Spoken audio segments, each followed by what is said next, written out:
enjoy your life. At 33 nze benasalawo nti kati ngenda kugula wakubeera. Bannange baagula ebifo bingi nnyo. Abasiraamu twebeerera kawempe, twebeerera sijja ebitundu ebirala sijja byogera kuba bali bannange bannenkarejinganga nnyo buli lwe najjanga kuno. Ogula di ploti waakiri gigula ogireke ne mbaga time yange ey'okugula bw'eriba etuuse nja kugula. I bought in Muyenga, an upscale suburb.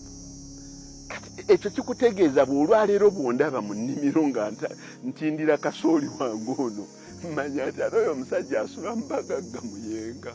Ne bwe nagula amaka ag'okubiri Kira era nagula ku Mamerito Road. Kuba era nabuuza what is the most affluent place in Kira. Bantwala mu bifo Kiti Kifumba naani bifo birungi n'erinnya Kiti Kifumba. Mu mutwe gwange teryajjamu. Ng'olagirira banno nti jangu ku plot number 67 Kiti Kifumba. Erinnya, teryajja mu mutwe. That is showing you class. Kati eriyo abantu bambi abatunuulira omusajja ono omulimu muzeeyi.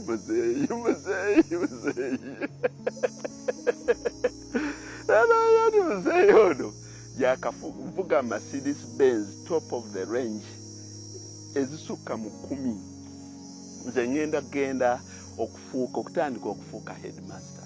Nze ngenda okugenda Vienna College Namugongo. Headmaster yaliwo gwe twakolako naye oluvannyuma n'ahandinga ova gye. Yali muzungu, yali wa myaka 64. Namusanga alina official school vehicle ng'alina Pajero. Nze okuripotinga bwe nti nagira mu BMW 525 n'engiparkinga awo. Abaana bwe baabalangirira enkeera bwe nagenda okujja nagira Mercedes Benz E320 Avantgarde. Abaana baakuba bukumi mu ngalo, omuzungu baamusiibuza bigere ne baga ati ono omusajja gwe baleese atufiitingamu. This is on record. Buli mwana eyajjanga ng'atunuulira benzi yange yaliko 20-inch wheels ng'agamba nti ono ddala headmaster asaanye muddugavu naye asaanye okukulembera. Vienna ssomero ly'abagagga bagenda okutunuulira ng'omusajja abajyamu. Kati omuntu ayinza okwebuuza headmaster naye mugagga nnyo bw'atyo asobola atya okubeera.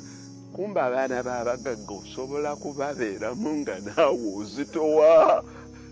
Tekuliiko nze mwana njeemera, tekuliiko nze muzadde ampisaamu maaso, tekuliiko kubanga level zenkanankana bano